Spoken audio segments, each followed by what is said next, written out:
Welcome to the Carbon series. This is the episode 4. We will be introducing today the carbon offsets projects, what they are, and which are the concerns. They are not the ultimate solution. Why? In the first 3 episodes of the Carbon series, we look at carbon footprint calculators, what they are, and how and why are they important.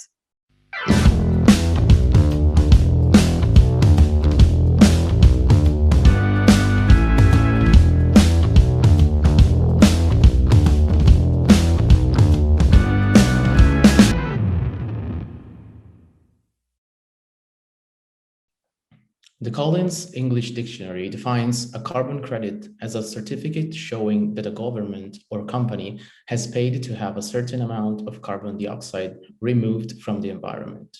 The Environment Protection Authority of Victoria defines a carbon credit as a generic term to assign a value to a reduction or offsets of greenhouse gas emissions, usually equivalent to 1 ton of carbon dioxide.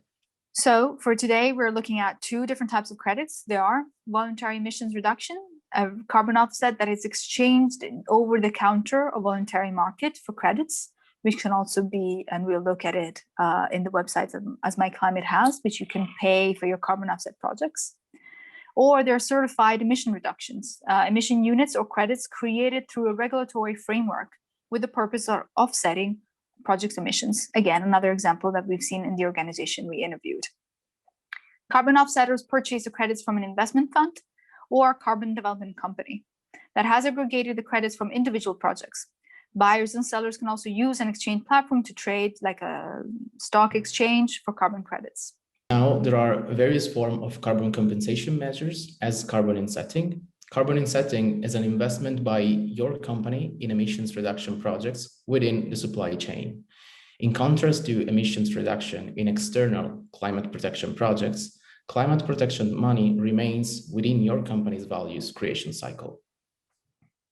So which are the criticisms when it comes to speaking about carbon offset projects? So there are mainly 3. How carbon offset credits are used, the quality of these carbon offset credits, and also the quality of the same projects. What does it mean how carbon offset credits are used? So credits are also traded, again, as we said, in the market, but there's little known in how those are used and in what actually that entitles. If a company is trying to offset projects in the country where they have the headquarters, does it also mean that they're offsetting it where they're actually operating offshore? For instance, that's another concern. So one thing that we did when we interviewed Myclimate, Aurora Sustainability, Ecosphere Plus, and Climate Cleanup, is that we tried to understand which are the criticism again, and what's the mentality and the methodology behind it. So carbon offsets, to move to the next step, is quite a challenging conversation because of the whole issues that have been behind it. Many people don't trust carbon offsets. So could you tell me a little more about how Myclimate's carbon offset projects? Yes, I can do so. Yeah, so maybe I start with these arguing on carbon offset. So it's very important to mention that carbon offsetting is always the second best option. You have to try your very best to reduce your footprint and to avoid CO2 emissions. That's for sure. But also carbon offsetting is a very effective bridging, let's call it bridging technology, which you can do now, because you can start reducing your footprint, but this takes time, and during this time you will still emit. And if you decide to offset, so you take on responsibility for your emissions and for the climate as a global system, it doesn't matter where CO2 emissions occur and where they are reduced. So it's a question of the overall balance. So it works perfectly well. But to make this work, you have to really focus on the quality of the carbon offset projects.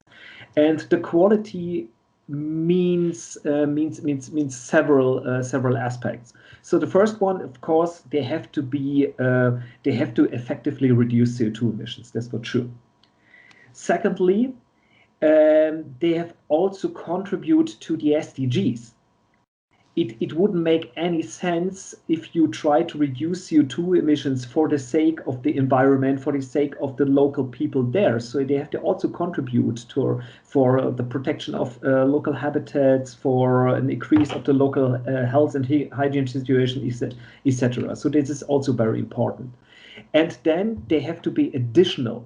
So it wouldn't make any sense to support projects financially which would work anyway.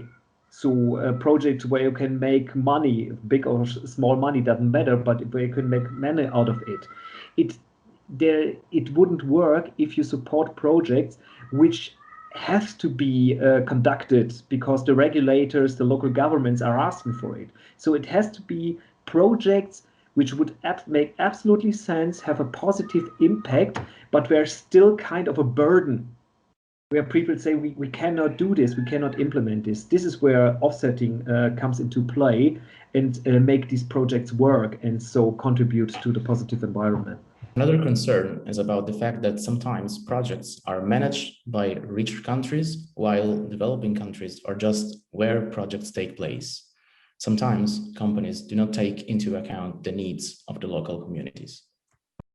You discovered Climate in Color, which is a YouTube channel where the speaker actually makes a very good video about carbon offsetting. So we're going to use parts of their video in the episodes to come, but can you tell us a little more about it now?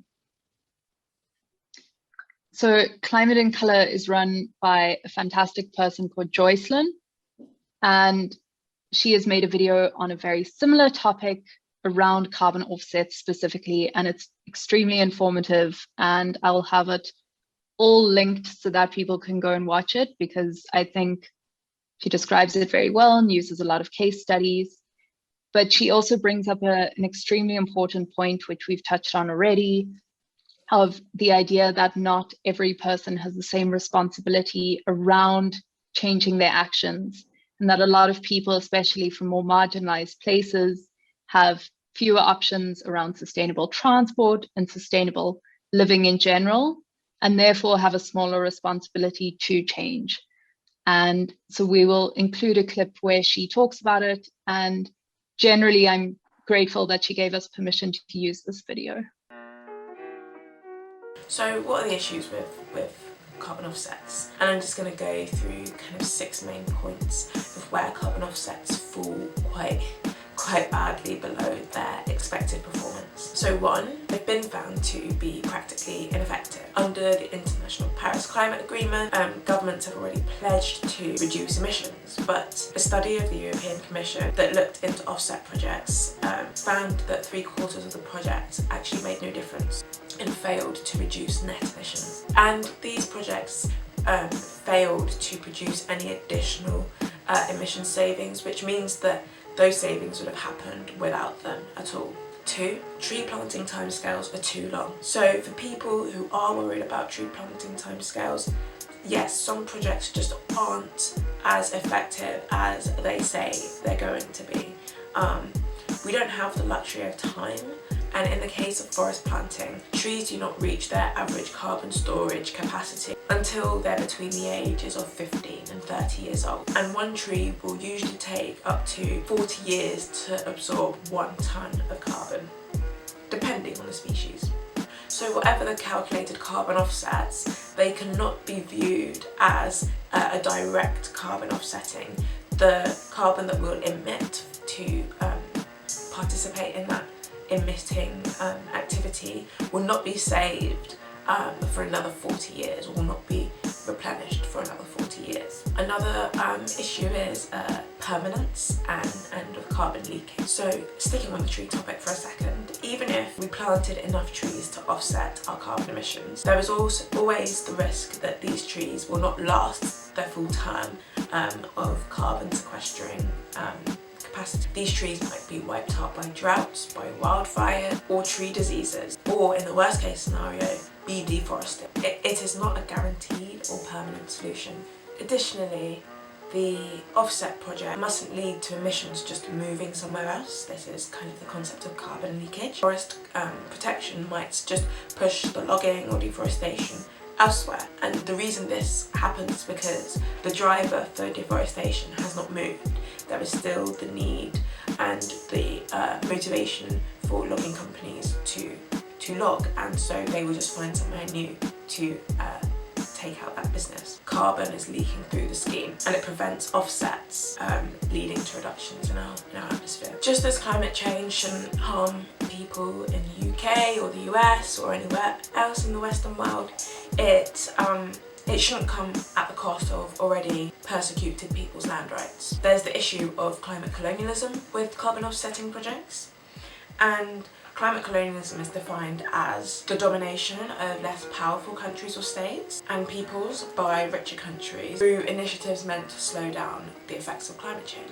In general, it is cheaper to set up offsetting projects in the global south, which means that they may come at the cost of indigenous peoples' land rights and human rights. Or the offsetting projects may be occurring on land that would be better used to support local communities.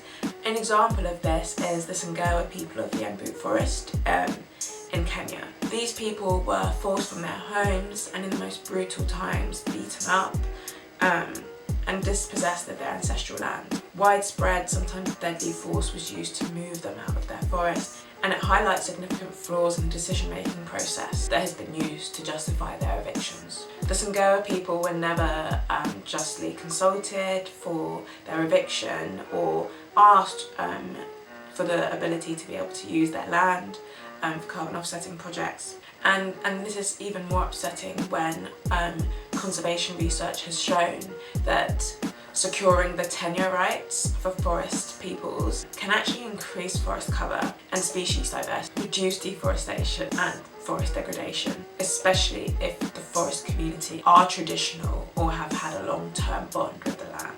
The situation has torn many Sangawa families apart, with the mothers and children usually moving out and the men staying to protect the land. There are many European Union donors who invest in carbon offsetting projects, specifically in this area, as well as other areas in the global south. And so it's important to ensure that these projects aren't coming at the costs of already vulnerable people's lives. The last issue that most people have with carbon offsetting is that of moral hazard. And essentially people are worried that if we provide ways for people to offset their polluting behaviours, that they will become complacent with continuing their high consumption lifestyles and high polluting lifestyles because they feel like the guilt. I think it's super admirable for people who are going flight free and are completely living low carbon lives, and that's, you know, obviously the best way to move forward. But I believe that most people who care about the environment enough to carbon offset are already making the changes in their life that they need to become more environmentally friendly. And this is because only 5% of people that take flights actually even commit to offsetting, which, when you think that adding £8 to your flight is such an easy thing to do, it goes to show that it must be only a small minority of people who are actually conscious of the earth and the impact that they have on the earth. Additionally, there are so many other reasons apart from selfishness that someone would travel, and I think that we need to really adjust our mindset on the activities that people do, why they do them, and what that says about them. So when we interviewed Sven from Climate Cleanup, one of the good parts about interviewing him is he gave a lot of value to what was happening, to what he's doing as well with his organization. And so in the next piece that you'll see, that's sort of what he explains. Because Climate Cleanup is an organization that includes 1,500 entrepreneurs. They sort of have a club, which therefore means that they include also people in different sectors, and how that actually can improve the discussion of climate change, but also in the offset projects that are proposed. So you work at Climate Cleanup. Could you tell us a bit more about Climate Cleanup's objectives and missions? Yeah, sure. I co-founded Climate Cleanup about 3 years ago now. Actually, after seeing Al Gore's film, 2006, and then it crept on me, you know, and I became actually pretty, how do you say that? Really sad and depressed. until I started this mechanism. Like I started looking for solutions with a couple of people, and then I met Tim Flannery's work, who is a kind of Al Gore type crocodile Dundee in Australia. He's a scientist, paleontologist, and I thought he's a very interesting thinker because he was one of the first who flagged this idea in Atmosphere of Hope 2015, like why are so few people looking at solutions? Why is it just a climate problem? It's I think I might have the book here if you well, we'll edit that in anyway, right? Yes, yes. Yeah. It's somewhere in here. Atmosphere of Hope, if you see it. I can't really see the, No. okay. No, you can't. And Tim said, like, we are looking at emission reduction, and at the other end, we're looking at tree planting. But there might be other things, other methods that are scalable and that might be able to suck up the carbon again from the atmosphere. And at that time, everyone was scared to talk about that.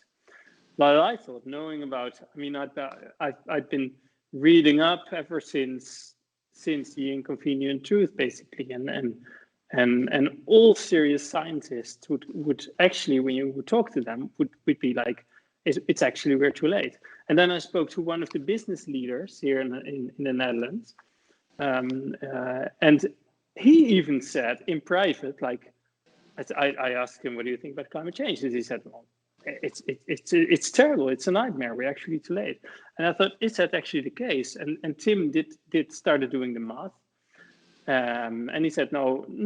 And we met with him, with Joost Wouters, and my colleague Ruurts was involved there. So with a couple of people, and he said, well, this window of opportunity to remove this carbon is closing, but it might still be done. So please go for it. So with his blessing, we started learning about Paul Hawken's work, who authored Drawdown at that time. Okay. The book with the first book, actually, the first study research looking at the 100 most potent climate solutions in a systemic way. So connecting the dots, right? And he said, well, if you actually consider educating girls in developing countries a climate solution, then it might be possible still. Hey, how is that a climate solution? Well, if you educate girls, then they get few children and you've got less people. And this is tremendous positive climate impact. So educating girls, actually, oh, that's nice, actually, if we start educating girls, that has so many other advantages. And then the solutions of Tim's solution set and of Drawdown solution set, they all have these tremendous additional benefits, as they are called sometimes. And we thought, well, this is interesting. So first, it can be done. Second, these mostly natural solutions have the potency to do it.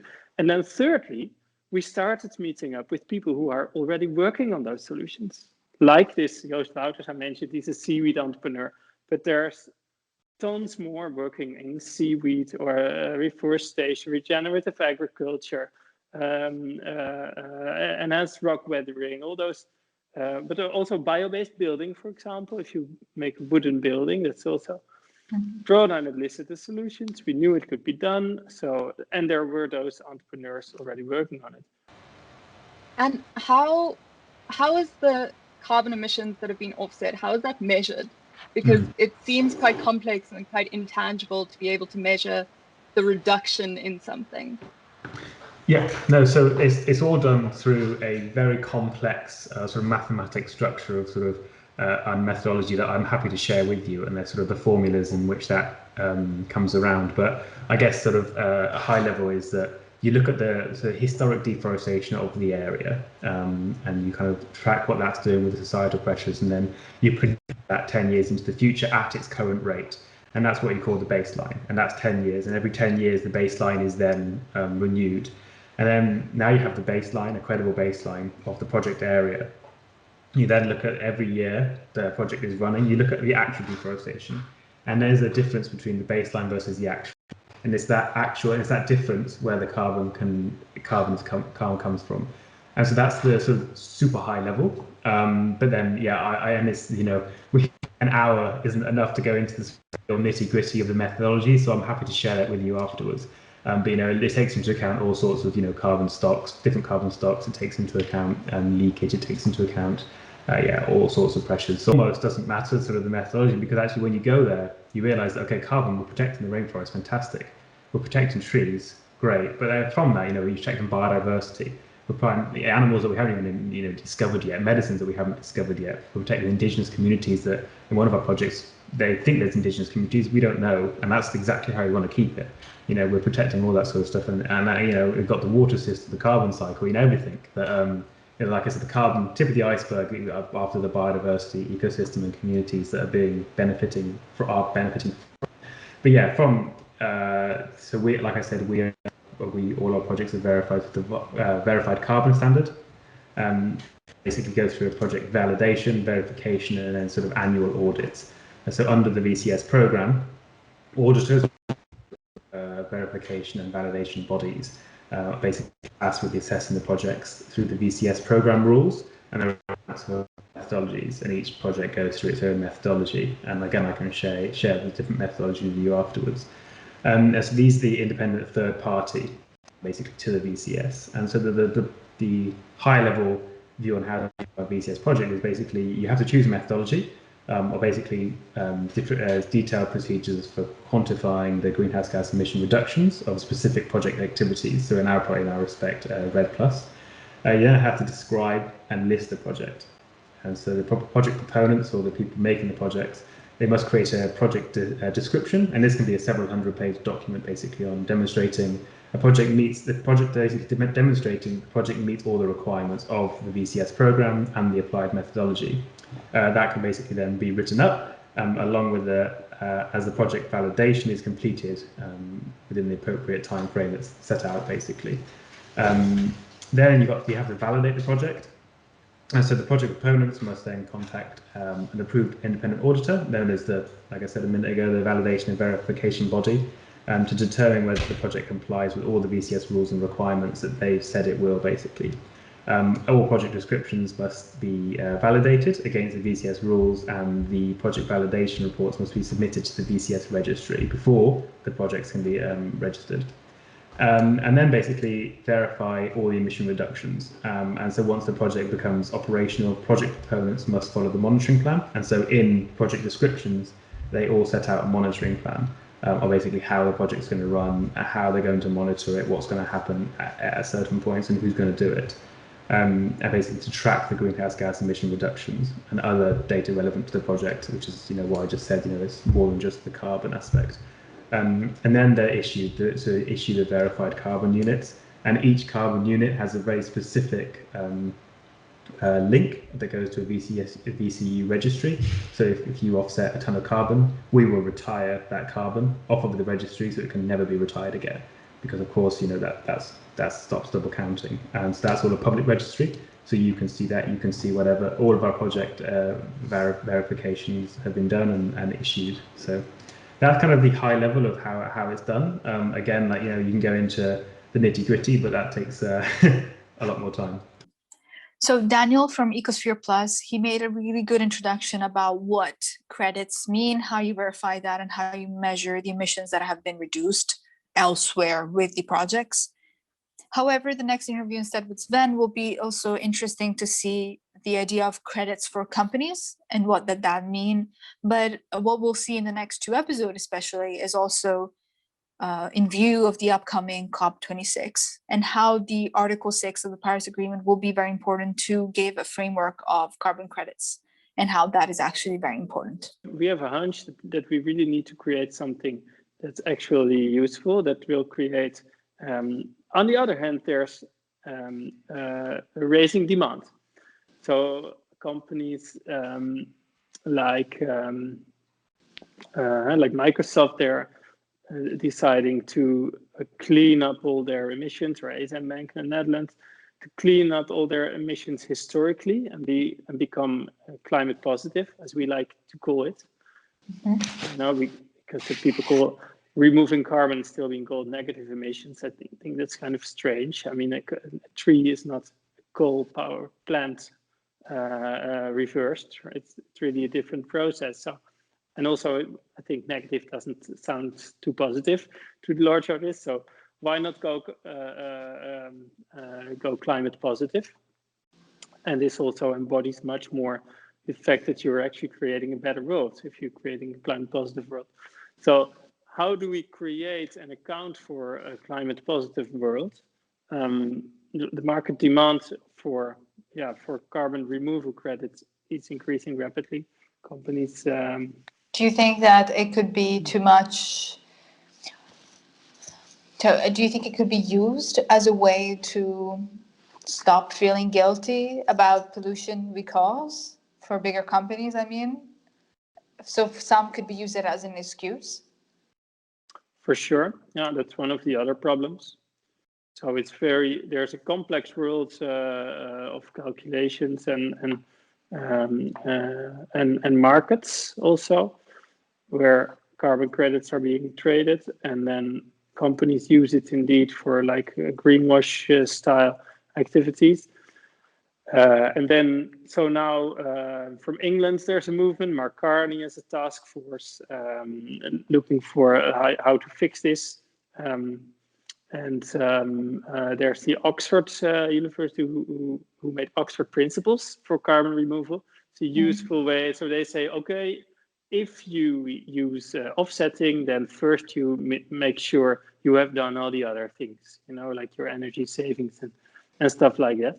So these are principles. Will they be international law with penalties? I'm not sure. I actually think it's better to focus on what needs actually to be done. We need to remove carbon dioxide. There are people working on that. So how do we fund those organizations and companies in a really effective way? That's a question. There's another way. There's on the other side. There's companies who are willing to put serious money in that. Let's connect those capital streams. And there needs to be innovation. So if we look very specifically, like, do we have this verification for this specific kind of credits, and then maybe you can get 10 or 20 euros a ton. I'm not sure that's going to fly. We need like 100. The current ETS price is 40. The damage price for a ton of carbon is, I think, estimated at about $400 a ton. So, or even more. So to go somewhere in between, why not just pay 100 euros per ton, and especially look at all the other benefits. So look at where carbon sequestration and biodiversity increasing and nitrogen emissions abatement go together, and where the social fabric is strengthened. So where people actually get new jobs, and hey, and that's starting to feel like a donut. In donut economics, on the outer ring, there's planetary boundaries. The major overshoots now are carbon, biodiversity, nitrogen, phosphor. And on the inside, there's the social foundation. So look at where we can strengthen. We think by taking an approach where this is where we focus less specifically on just carbon, but look at this broader picture, see what needs to be done, and then use all this money just to fund those kind of projects. So let's not forget that these kind of projects are not only good for the environment, but also make it easier to include local communities. Sometimes they empower women, they allow local business to grow, and most importantly, they fill the gap between different countries. So as I said, these kind of projects are really diverse and different, and they aim to reach different goals, but we are going to explain how they work and what they are in the next episode. The one thing we always like to mention in our episode is the value that we want to give to what we're saying. So the reason why this is going to be important is to understand the efficiency as well that comes with these projects and what the organizations are doing. So thank you very much for listening. You can find us on social media, and to the next episode. Thank you.